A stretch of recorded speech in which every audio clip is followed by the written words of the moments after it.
I want to talk about skills now, because obviously in all your roles, which is quite varied and very diverse, you bring different skills to the table. So, Amy, let's start with you. What is the key skills for your job? There's many. I think linking on from what Danny's just said, I think one of the most important things is around communication. So it's great for us to have the knowledge, to have the qualifications, but especially in a coaching and a sports psychology setting, one of the biggest things is our ability to communicate and to develop relationships with other people. Because again, ultimately, you can have all the knowledge in the world, but if you can't communicate that effectively with someone, then it's pointless having it, because you can't share that knowledge. And I'm sure that the rest of the guys will agree with me that without that ability to develop these relationships, you're stuck. You're not going anywhere. So I guess communication and building relationships is probably one of the most important skills, in my opinion. Danny, what can you add to that list? So we've got communication is probably the key one. Is there anything else? I mean, I guess from the role I sit in at the moment, and having progressed over the last decade or so, skills around like influencing is a big skill. So it kind of links into communication, but it's not just your dialogue and imparting information back, but actually how do you get people to see different perspectives and influence to a certain direction? I mean, I'm heavily involved in leadership now and leading a high performance program. So it's about having confidence in your own mindset and being creative.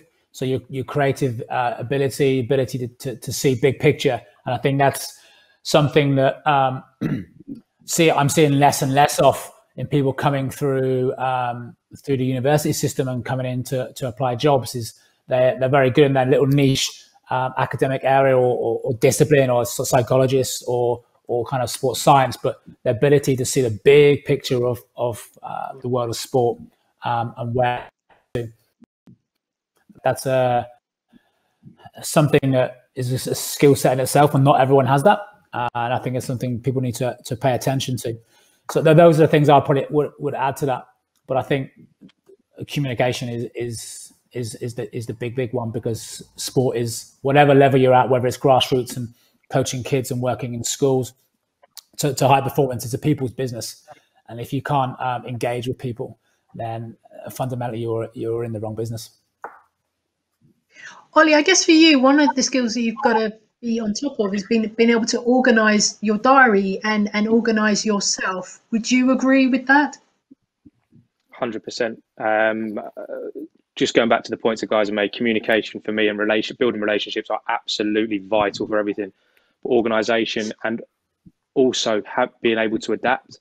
So adaptability, I think, is really key as well. It's as much as we're very much organisers and planners, and going through university, you get taught about periodisation, you get taught about planning this, that and the other.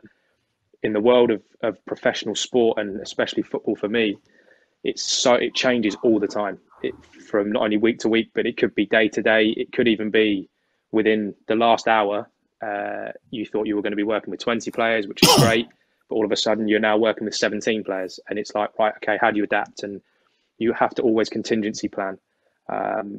And you have to enjoy doing that. I think I remember when I first started, it was quite difficult, because as I was fresh out of uni, I'd got all these plans, and sometimes it wouldn't work, and I'd be like, well, right, what do I do?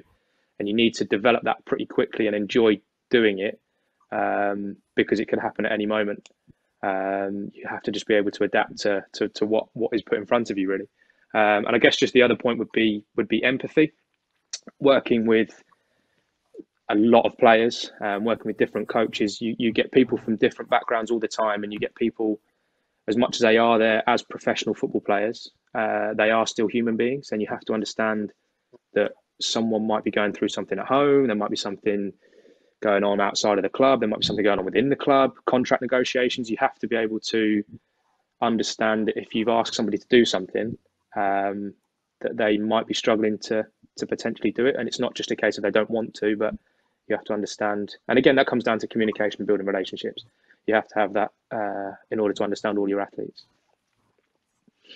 Adam, so far we've had communication, influence, seeing the bigger picture, building relationships, adaptability, organisation skills, and empathy as well. Have you got one or two that you can add to that list? Yeah, I think probably ending on one or two would be around this idea that being able to communicate with different people within, for example, within a multidisciplinary team, being able to communicate with different people in different ways about the same thing. So, for example, when if you start looking at injury prevention, for just as an example here, you might have one person within a multidisciplinary team who the thing that they really want to be able to talk to you about is some of the mental health concerns that might come along with an athlete that's been injured and how we deal with that.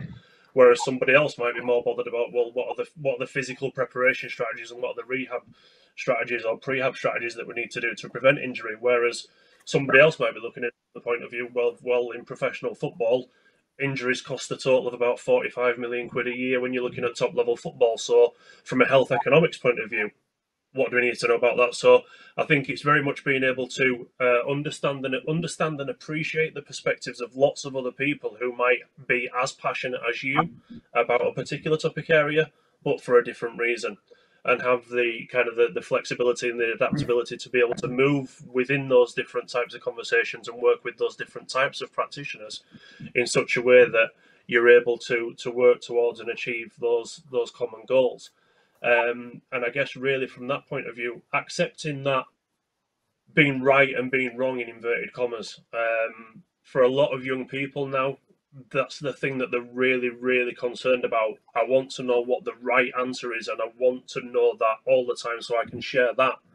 When actually what's right or wrong really can be a matter of opinion, and it's more about being able to think quite critically about what are the different perspectives that are available, understanding each of those different perspectives and being able to draw on those to be able to make the decisions that you need to make in what can quite often be quite fast-paced, quite challenging, quite high-demand type environments, particularly if you're moving higher and higher up into the more elite or the very highest levels of sport.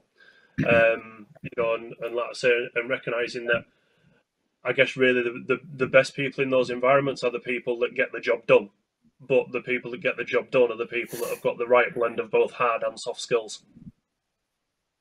That's a really interesting point you make, Adam, because as you were talking, I was thinking about, for some people, if they want to work in those top level jobs, that comes with a lot of pressure, and they're having to deal with several priorities at the right time, as well as juggling a lot of priorities in the air as well. How does a young person, if they're thinking about their career, how can we explain to them that this is part of the job, and if this is something you want to do, you have to open your mind to the fact that you might be under a bit of pressure to deliver certain things? Yeah, and I think there are ways that we do consciously work to try to do that through through undergraduate degrees, in terms of how they're run. We work to try to support young people to become more autonomous, have more control over their programs of study, and be, in a very, progressively independent way. Even things like organising assignment calendars and all those sorts of things, and taking responsibility for that, and being the people who are being proactive in coming and organising meetings and those sorts of things. All of those are little steps on the journey for getting people used to actually approaching people in different types of positions, managing different types of demands, managing time demands, and those sorts of things. It's all part of that developmental journey.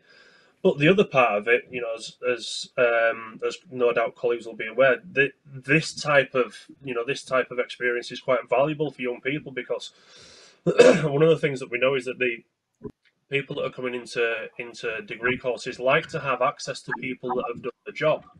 So, for example, we're quite fortunate that a part of our teaching team is made up of people who are researchers, who are practitioners, who have got backgrounds in teaching, people who have blended all three.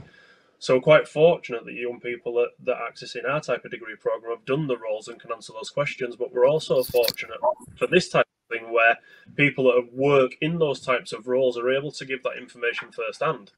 Because again, it's all well and good the person who's doing the teaching or who's facilitating the learning talking about the importance of this and almost imparting that information.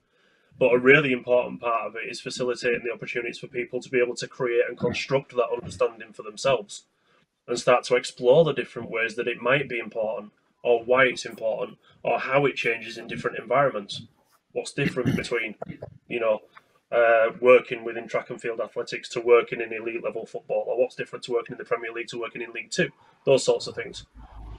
And understanding, we've spoken a lot about placements, for example, and the advice that I always give to the young people that are accessing our degree course about placements within sport is the two best things that you can do when you first go in there is listen and observe.